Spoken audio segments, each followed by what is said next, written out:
Hi everyone, hello. My name is Anchal Arora and I welcome you all to my YouTube channel The Chem Squad. और आज की video में हम लोग एक नई सीरीज शुरू कर रहे हैं which is electrophilic aromatic substitution. Because मैंने टेलीग्राम पे एक पोल निकाला था कि कौन सी वाली पहले चाहिए, न्यूक्लियोफिलिक सब्स्टिट्यूशन रिएक्शन या इलेक्ट्रोफिलिक एरोमेटिक सब्स्टिट्यूशन। तो इलेक्ट्रोफिलिक एरोमेटिक सब्स्टिट्यूशन को वोट्स आए थे ज़्यादा, तो मुझे लगा पहले यही सीरीज शुरू कर लेते हैं, भैया यही पढ़ने का मन होगा। और टेलीग्राम से याद आया, अगर टेलीग्राम पे अभी तक भैया नहीं ज्वाइन करा तो कर लो यार। तुमसे पूछ पूछ के पढ़ा रही हूँ, क्या पढ़ना है बताओ, क्या पढ़ने का मन है आज, तो वो पढ़ा देती हूँ। तो टेलीग्राम को ज्वाइन करने के लिए डिस्क्रिप्शन में, वीडियो के डिस्क्रिप्शन में आपको ऊपर ऊपर मिल जाएगा कि आप कैसे किस लिंक पे जाके आप क्लिक करेंगे तो आप मेरे टेलीग्राम चैनल पे पहुंच जाएंगे। तो पहुंच जाना, ठीक है। तो अभी हम बात करेंगे इलेक्ट्रोफिलिक एरोमेटिक सब्स्टिट्यूशन की, बट बिफोर दैट कुछ प्री रेक्विजिट्स है। कुछ वीडियोस ऑलरेडी हैं यूट्यूब पे जो देखी ही हुई होनी चाहिए ताकि तुम इसको समझ पाओ। देखो यार, जीओसी से शुरू होता है ना, जनरल ऑर्गेनिक केमिस्ट्री से, तो उसकी एक पूरी प्लेलिस्ट है जिसपे सारी प्री रेक्विजिट वाली वीडियोस हैं बेस्ड ऑन इंडक्टिव इफेक्ट, क्या क्या होता है, हाइपर कॉन्जुगेशन क्या होती है, उसकी एप्लीकेशंस क्या है, फिर रेजोनेंस क्या है, उसकी एप्लीकेशंस क्या है, सब कुछ वहाँ पे है। ऑल्सो वहाँ पे वीडियोस हैं talking about what is an electrophile actually, तो आपको वो भी देखनी है। और उस पे एक वीडियो है where you get to know कि क्यों एल्कीन्स जो हैं वो इलेक्ट्रोफिलिक एडिशन रिएक्शंस देते हैं but benzene ring electrophilic aromatic substitution देती है। तो अगर आपने ये वीडियोस देखी हुई हैं, अगर आप कॉन्स्टेंटली फॉलो कर रहे हो तो yes, this is the video for you. अभी आपने वो सब सीख लिया, अब आप इसको और अच्छे से समझ पाओगे। जिनको ऐसा लगता है कि नहीं मैंने वो वाली वीडियो यार एक मिस कर दी थी उस प्लेलिस्ट में से, या मैंने वो वाली वीडियो तो मिस ही कर दी जिसमें इलेक्ट्रोफिलिक एडिशन की बात हुई थी और इलेक्ट्रोफिलिक एरोमेटिक सब्स्टिट्यूशन की हुई थी, तो यार वो सब देख लेना। उससे ना एक बेसिक अच्छा बिल्ड हो जाएगा। मैंने कोशिश करी है कि मैं स्क्रैच से तुम्हें ऊपर तक लेके जाऊं, तो अगर हम स्क्रैच को मैं फोकस करवा रही हूँ कि भाई वो पढ़ लेना, वरना फिर वही होगा यार, रट्टे मारोगे। रट्टे मारने की जरूरत ही नहीं थी, लॉजिकल है सब कुछ। तो प्लीज आप पहले बेसिक्स वाली वीडियो देख लीजिएगा, सब कुछ है यूट्यूब पे ही, सेम चैनल पे, तो प्लीज देखना और फिर ये वाली वीडियो पे आना, ठीक है। काम आएगी भैया, बहुत इंपॉर्टेंट है। ये चैप्टर्स में से बिखरी हुई है, अगर आप एनसीईआरटी उठाओगे तो शुरुआत इसकी होती है हाइड्रोकार्बन पे, जहाँ पे बेंजीन की फॉर्मेशन और फिर बेंजीन के रिएक्शंस में होता है। और उसके बाद जब धीरे धीरे चैप्टर्स बढ़ते हैं ना, जैसे haloalkanes, haloarenes, haloarenes, ऐसे ही फिनॉल, ऐसे ही कार्बोक्सिलिक एसिड में बेंजोइक एसिड या बेंजेल्डिहाइड या बेंजोफिनोन या फिर एसिटोफिनोन, इनके रिएक्शंस की बात हुई हुई है, आगे जाके उन्हीं चैप्टर्स में बिखरा हुआ है। तो मैंने उस बिखरी हुई चीज को बस समेटा है और एक यूनिट बोल दिया कि इलेक्ट्रोफिलिक एरोमेटिक सब्स्टिट्यूशन की पूरी बात हम यहीं पे कर लेंगे, कि जो भी चैप्टर्स में बिखरा हुआ है वो सब हम यहीं पे उठा लेंगे, ठीक है। तो अगर वीडियो पसंद आएगी तो प्लीज़ लाइक ज़रूर करना, और भाई सब्सक्राइब कर लो, अगर नहीं करा कर दो यार, ये सब मत करो प्लीज़। थोड़ी मोटिवेशन मुझे भी तो मिले यार, कि मैं उठूँ सुबह और वीडियो बनाऊँ फिर बैठ के, ऐसे मत करो। देखो, गिव एंड टेक ना, तुम्हें वीडियो मिल रही है, तुम्हें पूरा पढ़ने को मिल रहा है, तुम्हें बस इतना करना है कि लाइक कर दो, कमेंट सेक्शन में बता दो कि हाँ मैम बनाते रहिए वीडियो, मज़ा तो आ रहा है, और सब्सक्राइब कर दो। कर दिया तो लोगों से करवा दो भैया, थोड़ा फैला दो कि हाँ हाँ ये भी एक चैनल है, यहाँ पे बढ़िया पढ़ाया जा रहा है, इतना सा करना है, ठीक है। तो अब मैं कंटिन्यू करती हूँ। हाँ जी, क्यों इलेक्ट्रोफिलिक एरोमेटिक सब्स्टिट्यूशन होती है, not electrophilic addition reaction, this is already done in the previous videos. And electrophile कौन होता है कौन नहीं, ये जानना भी बहुत ज़रूरी है। हमेशा बेसिक से समझा करो। इलेक्ट्रोफाइल हर वो चीज़ नहीं है जिसपे पॉजिटिव चार्ज है, देखोगे तुम उस वीडियो में। और हर चीज़ जिसपे पॉजिटिव चार्ज नहीं है वो इलेक्ट्रोफाइल नहीं है, ये भी गलत बात है। तो नेसेसरी कंडीशन भी नहीं है पॉजिटिव चार्ज होना, ना ही सफिशिएंट कंडीशन है, बहुत सारे फैक्टर्स होते हैं। तो आप वो वीडियो देखिएगा, आपको समझ आ जाएगा। छोटी सी वीडियो होगी, 6-7 मिनट की, ज़्यादा बड़ी वीडियो नहीं होगी। अब यहाँ पे बात करते हैं इलेक्ट्रोफिलिक एरोमेटिक सब्स्टिट्यूशन में होता क्या है, what is the mechanism. Benzene ring से चालू करें तो बेंजीन रिंग में C6H6 होता है, आपको पता है। तो हर कार्बन पे हाइड्रोजन है। इलेक्ट्रोफिलिक एरोमेटिक सब्स्टिट्यूशन, ये एक एरोमेटिक स्पीशीज है। इलेक्ट्रोफिलिक सब्स्टिट्यूशन हो रहा है एरोमेटिक स्पीशीज पे, इस बात का ये मतलब है, मतलब कोई एक इलेक्ट्रोफाइल आ रहा है और उसके साथ साथ कोई एक इलेक्ट्रोफाइल जा रहा है, सब्स्टिट्यूट हो रहा है, रिप्लेस हो रहा है। तो इलेक्ट्रोफाइल जो आएगा वो तो डिफरेंट टाइप के इलेक्ट्रोफिलिक एरोमेटिक सब्स्टिट्यूशंस जो आप पढ़ोगे वहां से पता चलेगा। और जाता कौन है, जाने वाला जो हमारा चीज है जो है वो है H+। तो आने वाला इलेक्ट्रोफाइल इस H+ को रिप्लेस करता है, इसको हटाते हैं। क्यों? क्योंकि यही है यार जो इस रिंग पे पड़ा है, इसी को हटाया जाता है। तो आने वाली चीज भी इलेक्ट्रॉन लविंग, जाने वाली चीज भी इलेक्ट्रॉन लविंग, इसीलिए सब्स्टिट्यूशन रिएक्शन होता है। होता कैसे? इलेक्ट्रोफाइल घूम रहा है अपनी मस्ती में, बेंजीन रिंग है, पाई इलेक्ट्रॉन क्लाउड है। आपने देखी होंगी वीडियोस में, मैंने आपको बोला है कि ऐसे प्लेनर रिंग है, pi electron cloud above and below the plane of the ring है। तो काफी इलेक्ट्रॉन डेंस चीज है, इलेक्ट्रॉन डेंसिटी कूट कूट के भरी है। और इलेक्ट्रोफाइल कह रहा है मुझे तो सच्चा प्यार है इलेक्ट्रॉन डेंसिटी से, पर छुई मुई आता नहीं है वो बेंजीन के पास ना, जाता तो प्यासा ही है कुएं के पास, सीधी सी बात है। तो इलेक्ट्रोफाइल को भी पता है कि इलेक्ट्रॉन रिच चीज है, आएगी आना ही पड़ेगा उसको, और वो आती भी है। तो इसके पाई इलेक्ट्रॉन्स जो है वो अटैक करते हैं इस इलेक्ट्रोफाइल पे, इसको जाके अटैक किया जाता है। और अटैक करने से होगा क्या? देखो, अब जो हाइड्रोजन हमारे लिए नेसेसरी है मैं उसको रख रही हूँ, बाकी सबको उड़ा दे रही हूँ। तो मान लो मैं ये वाले को रख रही हूँ, बाकी सबको है भाई वो भी, बस मैं उनको दिखा नहीं रही। तो होता क्या है, जब भी कोई पाई बॉन्ड टूटता है कार्बन कार्बन के बीच में और इलेक्ट्रोफाइल को लेने जाना है, तो दो तरीके हो सकते हैं। या तो ये कार्बन इलेक्ट्रोफाइल ले, इस पे पॉजिटिव आ जाए, मतलब ये प्लस माइनस ऐसे टूटे, या फिर इसको माइनस मिले इसको प्लस मिले, तो ये जाएगा इलेक्ट्रोफाइल को लाने, तो इस बेचारे पे प्लस रह जाता है, इसको इलेक्ट्रोफाइल मिल जाता है। तो ये दो तरीके होते हैं। ऐसे ही क्योंकि सिमेट्रिकल चीज़ है तो हम कोई भी एक तरीका उठा के रख देंगे। तो मैंने मान लिया कि मान लो ये कार्बन इलेक्ट्रोफाइल लाया है, तो इस पे पॉजिटिव और ये H, इसको बोला जाता है सिग्मा कॉम्प्लेक्स। सिग्मा कॉम्प्लेक्स बोलते हैं इसको। ये ना रेजोनेंस स्टेबलाइज चीज़ है। देखो, ये स्टेप स्लो होने वाला है तगड़ा। क्यों स्लो होने वाला है खुद सोचो, क्योंकि इस स्टेप के होते ही ये बेंजीन रिंग अपनी एरोमेटिसिटी लूज कर रहा है। ये कार्बन sp3 हाइब्रिडाइज्ड हो गया है, तो ये कह रहा है भैया अब काहे का एरोमेटिक, तो ये होगा। पर फिर भी हो क्यों रहा है? क्योंकि थोड़ी सी स्टेबिलिटी मिल रही है रेजोनेंस से कि ये पाई इलेक्ट्रॉन्स यहाँ जाएंगे। तो देखो, इसको नहीं छेड़ा हमें, यहाँ पे E है, सॉरी इसको नहीं छेड़ा हमने, यहाँ पे E है, यहाँ पे H है। ये पाई इलेक्ट्रॉन्स इधर चले गए, इस पे पॉजिटिव आ गया, फिर से positive single double, positive alternate है पाई इलेक्ट्रॉन्स के, वो फिर से रेजोनेंस होगी। और अब हमें मिलेगा क्या? भैया कलर सुंदर सा रख दो, दिख तो जाए बेचारों को। तो यहाँ पे क्या होगा? यहाँ पे इसको नहीं छेड़ा, इसको नहीं छेड़ा, ये पाई इलेक्ट्रॉन्स यहाँ गए, ये ऐसे था, ये ऐसे, तो इसको कुछ स्टेबलाइजेशन ड्यू टू रेजोनेंस मिल रहा है और इसका हाइब्रिड कुछ कुछ ऐसा दिखेगा कि पॉजिटिव चार्ज ऐसे फैला के थोड़ी सी स्टेबिलिटी लाई जा रही है। अब होता क्या है अगले स्टेप में? तो अब हमारे पास ये था कि ऐसे ऐसे ऐसे था EH, पर ये बेंजीन रिंग खुश नहीं है, कह रहा है या तो मैं इसको बैकवर्ड ले जाऊं, मेरे को नहीं पसंद आ रहा ये स्टेप, हटो तुम काय का इलेक्ट्रोफाइल, प्यार व्यार अपनी जगह, स्टेबिलिटी नहीं खोएंगे, और या फिर ये इस H को निकाल दे। तो फॉरवर्ड अगर लेके जाना है तो ये H+ उड़ेगा, तो इस सिग्मा बॉन्ड के इलेक्ट्रॉन्स यहाँ पे पाई इलेक्ट्रॉन्स बनेंगे और H+ उड़ जाएगा। उसको उड़ाएगा कौन? वो स्पीशीज हम देखेंगे, वो प्रेजेंट होगी डिफरेंट मैकेनिज्म में, उसको उड़ाएंगे लोग और H+ निकल जाएगा। तो आने वाले एक इलेक्ट्रोफिलिक स्पीशीज ने एक इलेक्ट्रोफिलिक स्पीशीज को रिप्लेस करा है, इसीलिए इलेक्ट्रोफिलिक सब्स्टिट्यूशन रिएक्शन, और हो किस पे रहा है? एरोमेटिक स्पीशीज पे। ये मैकेनिज्म है।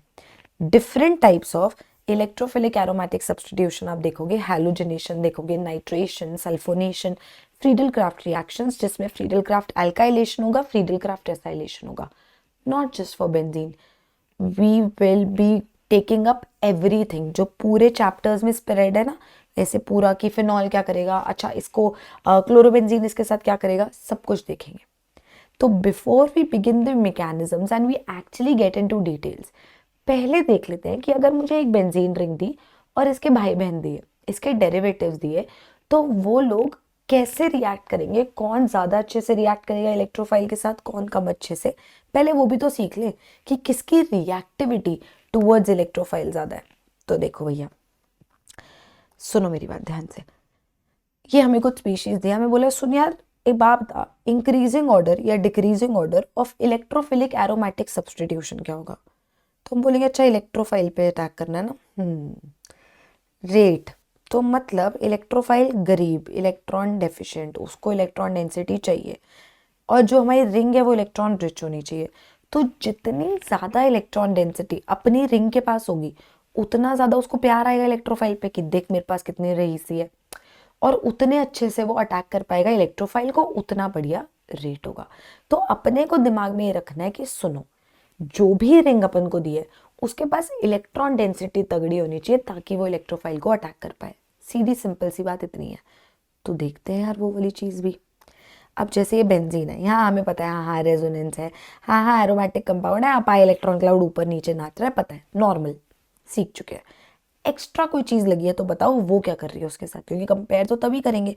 तो अगर मैं इसको 1 2 3 4 दे दूँ, यहाँ पे लगा है CH3, एक sp2 hybridised carbon, double bonded carbon के साथ वाले sp3 हाइब्रिडाइज्ड कार्बन को अल्फा कार्बन कहते हैं, और उससे जुड़े हुए हाइड्रोजन्स अल्फा हाइड्रोजन्स होते हैं जो हाइपर कॉन्जुगेशन में पार्टिसिपेट करते हैं।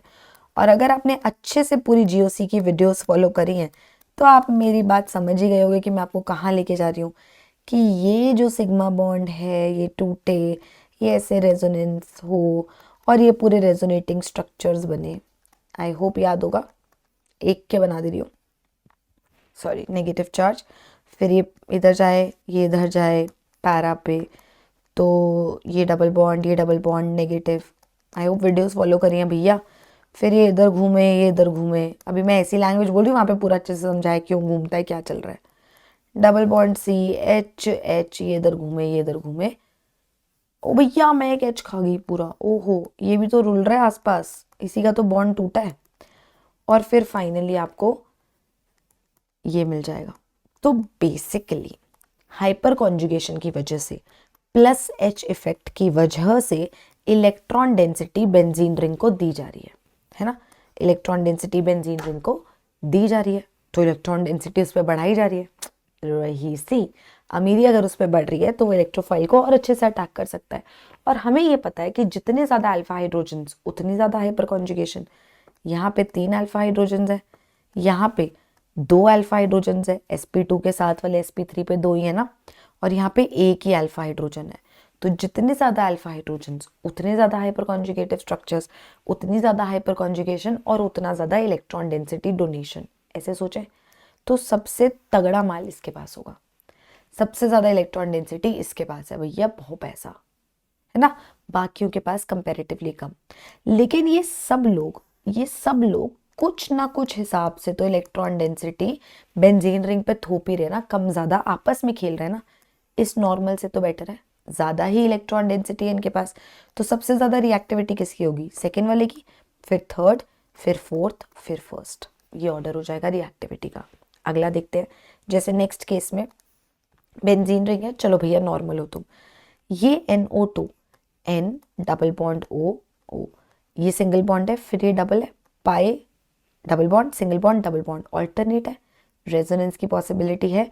और तुम्हें मैंने पढ़ाया है कि इसका -R इफेक्ट होता है, वीडियोस फॉलो करिए ना, -R इफेक्ट भाई। सिमिलरली इसका भी -R इफेक्ट। और जैसे ही हैलोजेंस को देखते हैं तो खुद को क्या बोलते हैं हम लोग GOC से अब तक, कि इनका -I इनके +R से ज़्यादा होता है, ये नेट खींचते हैं। अब सोचो बेंजीन रिंग को इलेक्ट्रोफाइल लेने जाना है, सूट बूट पहन के, उसके पास इलेक्ट्रॉन डेंसिटी अच्छी होनी चाहिए। अगर मैंने उसके साथ ऐसे लोग लगा दिए जो उसकी इलेक्ट्रॉन डेंसिटी खींच रहे हैं, तो उसको बर्बाद कर रहे हैं या आबाद कर रहे हैं? उसको बर्बाद कर रहे हैं यार, उसकी रिएक्टिविटी खराब कर रहे हो तुम, ये क्या बदतमीजी है। तो तुम लोग उसको कर रहे हो बर्बाद, क्योंकि वो कह रहा है भाई मुझे इलेक्ट्रोफाइल लाना है, मेरे पे इलेक्ट्रॉन डेंसिटी अच्छी होनी चाहिए, और तुम बैठे हो कि उससे खींच रहे हो इलेक्ट्रॉन डेंसिटी, क्या बदतमीजी है। तो ये सब बर्बाद। यहाँ पे सबसे ज़्यादा रिएक्टिविटी 1 की होगी टूवर्ड्स एन इलेक्ट्रोफाइल, 2 3 4 में। अब देखो सब लोग नोच रहे हैं, सब इलेक्ट्रॉन डेंसिटी खींच रहे हैं, सब ऐसे वाले लोग हैं। लेकिन जो सबसे कम इलेक्ट्रॉन डेंसिटी खींच रहा है वो सबसे कम बर्बाद कर रहा है ना, है ना। तो वो सबसे कम बर्बाद, तो सबसे कम बर्बाद कौन होगा? जो इंडक्टिव से इलेक्ट्रॉन डेंसिटी खींच रहा है, क्योंकि हम सबको पता है resonance is a stronger effect than inductive in general. तो ये सबसे कम बर्बाद, तो नेक्स्ट रिएक्टिविटी में ये। अब इन दोनों में ही माइनस आर इफेक्ट दिख रहा है, ये दोनों ही रेजोनेंस से खींच रहे हैं, दोनों ही तगड़ा बर्बाद कर रहे हैं फॉर द रिएक्टिविटी। बट इनमें भी तो कुछ ऑर्डर होता है, और पूरी सीरीज में हमने ये सब तो समझ लिया कि क्यों किसी का माइनस आर ज्यादा, क्यों किसी का कम। अभी मैं बस ये यूज कर रही हूँ कि minus R of Cn is less than NO2, तो ये कम खींचेगा एज कंपेयर टू NO2, तो ये कम बर्बाद करेगा। नेक्स्ट रिएक्टिविटी में आ गया 3 फिर 2, आगे ऑर्डर, आगे देखते हैं।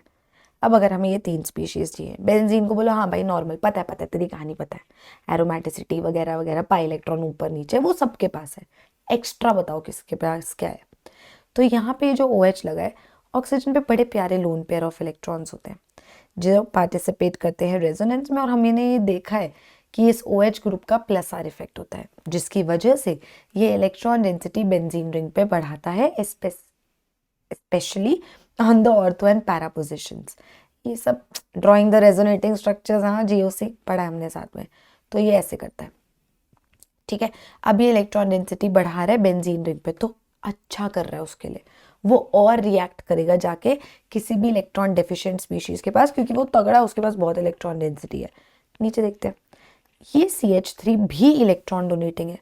देखो ध्यान से देखो, सबसे पहले हमने क्या कंपेयर किए, सारे प्लस H वाले, जो ज्यादा देगा वो ज्यादा इलेक्ट्रॉन डेंसिटी दे रहा है, तो वो ज्यादा हेल्प कर रहा है इलेक्ट्रोफाइल पे अटैक करने के लिए, उसकी रिएक्टिविटी ज्यादा। फिर हमने सब इलेक्ट्रॉन विड्रॉइंग लोग लगा के देखे, और हमने कहा यार जो कम विड्रॉ कर रहा है ना, वो बर्बाद कम कर रहा है, तो वो रिएक्टिविटी ज्यादा दिखाएगा। अब हम ये देख रहे हैं कि अगर लोग ही सारे इलेक्ट्रॉन डोनेटिंग और फिर हमें कंपेयर करना है, तो हम क्या सोचे, ये प्लस आर से इलेक्ट्रॉन डेंसिटी डोनेट कर रहा है, ये प्लस H से डोनेट कर रहा है, resonance is a stronger effect than hyperconjugation, ये ज्यादा इलेक्ट्रॉन डेंसिटी दे रहा है, ये ज्यादा आबाद कर रहा है, ये ज्यादा उसको रिएक्टिव बना रहा है टुवर्ड्स एन इलेक्ट्रोफाइल, तो सबसे ज्यादा रिएक्टिव होगा 2 फिर 1 फिर 3। तो अब तक हम कुछ केसेस देख चुके हैं जब वो सारे इलेक्ट्रॉन डोनेटिंग को कंपेयर करा है जो सारे हाइपर कॉन्जुगेशन से दे रहे हैं। फिर हमने कंपेयर करा कि यार सारे इलेक्ट्रॉन विड्रॉइंग है, कुछ माइनस आर से बर्बाद कर रहे हैं, कुछ माइनस आई से, तो उसके अकॉर्डिंग देखा। फिर हमने देखा कि अच्छा 2 अलग अलग टाइप के इलेक्ट्रॉन डोनेटिंग है, कुछ प्लस आर कुछ प्लस H, तो प्लस आर वाले ज्यादा हेल्प करेंगे। अब हम अगले स्टेप पे चलते हैं, जो है सभी प्लस आर वाले हैं तो क्या करें, सभी प्लस H वाले देख लिए, सभी इलेक्ट्रॉन डोनेटिंग डिफरेंट टाइप के देख लिए, सभी इलेक्ट्रॉन विड्रॉइंग देख लिए। अब हमने देखना है कि सभी प्लस आर वाले हुए तो क्या होगा, और फिर हम फाइनली कंपेयर करेंगे कि अलग अलग ग्रुप्स लगे, कोई खींच रहा है कोई दे रहा है, तो हम कैसे ऑर्डर डिसाइड करें, वहां तक पहुंचना है हमें। तो नेक्स्ट स्टेप ये है, धीरे धीरे चल रहे हैं, देख लेना भैया। अब इसके पास भी लोन पेयर, इसके पास भी लोन पेयर, इसके पास भी लोन पेयर, इसके पास भी लोन पेयर, लगेगा मैम ये तो सब में है, lone pair single double plus R तो सब में है। हैलोजन को देखते खुद के दिल को क्या बोल रहे हैं, भाई भाई भाई minus I greater than plus R, और ये नेट खींचेगा, नेट तो बर्बादी दे रहा है ये, और अगर ये नेट बर्बादी दे रहा है तो थर्ड वाला लीस्ट रिएक्टिव हो जाएगा। अब 1 2 और 4 में से देखना है, ठीक, 1 2 का 4 4 2 का 1, देखते हैं क्या होने वाला है। सब में ही प्लस आर इफेक्ट है, तो सभी तगड़े तरीके से इलेक्ट्रॉन डेंसिटी दे रहे हैं। फिर उसके बाद क्या देखते थे, कंपैरिजन याद है, अगर सभी प्लस आर वाले हैं तो हम ये देखेंगे अच्छा जो इलेक्ट्रॉन डेंसिटी दे रहा है वो कितना इलेक्ट्रॉन डेंसिटी देने के केपेबल है। जैसे 1 और 4 में दोनों ऑक्सीजन दे रहे हैं, और 2 में दे रहा है nitrogen, nitrogen less electronegative, electron density देने की टेंडेंसी ज्यादा, ये सब समझाया हुआ है मैंने। Why is the plus R effect of NH2 greater than OH and why is the plus R effect of OCH3 less than OH, सब कुछ बताया हुआ है, वो वाले मिसकंसेप्शंस डील करे हुए इन द GOC वीडियोस, जहाँ पे सब कुछ एक्सेप्शन बोल के छोड़ देते हैं। तो हमें पता है ऑर्डर, तो ऑर्डर के हिसाब से plus R effect of NH2 is greater then that of OH is greater then that of OCH3। तो यार जो प्लस आर ज्यादा देगा उसका ज्यादा बोलबाला, वो ज्यादा इलेक्ट्रॉन डेंसिटी दे रहा है, वो इलेक्ट्रोफाइल लाने के लिए ज्यादा हेल्प करेगा। तो सबसे ज्यादा रिएक्टिव होगा 2 फिर 1 और फिर 4 और लास्ट में 3। ये ऑर्डर आ जाएगा reactivity towards an electrophile. Next, अब मैंने सब मिक्स कर दिया, नॉर्मल बेंजीन भी है, इलेक्ट्रॉन डोनेटिंग ग्रुप्स भी होंगे, विड्रॉइंग भी होंगे। तो अब हम शक्ल देख के कैसे पता करेंगे? देखो, ये नॉर्मल लिख देना यहाँ पे, भैया तुम तो, हाँ हमें पता है तुम हो, तुम हो, तुम हो, तुम बाकी सब में भी हो। बाकी लोगों में देखो एक्स्ट्रा क्या है, OH है प्लस आर इफेक्ट दिखाता है, NO2 है माइनस आर इफेक्ट दिखाता है, CH3 प्लस H इफेक्ट दिखाता है, और क्लोरीन की शक्ल देखते ही खुद को क्या बताना है, -I greater than +R net खींचेगा। तो यहाँ पे देखो, यहाँ पे 2 और 4 में इलेक्ट्रॉन डोनेटिंग ग्रुप्स लगे हैं, तो ये आबाद कर रहे हैं टूवर्ड्स रिएक्टिविटी की, जा भाई जा ले आ उसको।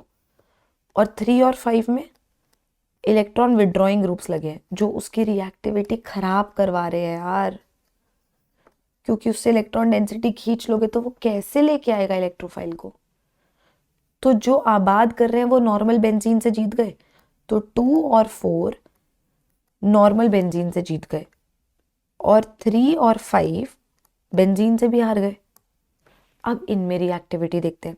अब ये दोनों ही इलेक्ट्रॉन डोनेटिंग है, जो ज़्यादा तगड़ा डोनेटिंग वो ज़्यादा हेल्प कर रहा है, तो plus R effect is stronger than plus H, तो इस वजह से 2 is greater than 4 is greater than 1 order आ गया।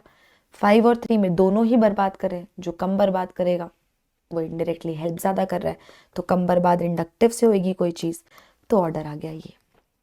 यहाँ तक हमने कितना कुछ सीख लिया ना, मैकेनिज्म सीख लिया, लोगों की reactivity towards electrophilic aromatic substitution सीख ली, जिससे हमें कल को ये समझ आएगा कि अगर एक ही बेंजीन रिंग पे 2 लोग लगे हैं तो कौन क्या करेगा, कौन डायरेक्ट करेगा, कौन उस रिएक्शन को चलाएगा, कौन शहंशाह होगा। ठीक है, तो अगर ये वीडियो पसंद आई है तो प्लीज़ लाइक ज़रूर करना, और प्लीज़ कमेंट सेक्शन में बताना कि कैसी लगी वीडियो, कितना मज़ा आया और आगे के लिए कितने एक्साइटेड हो। ठीक है जी, चलो I will see you in the next video, bye.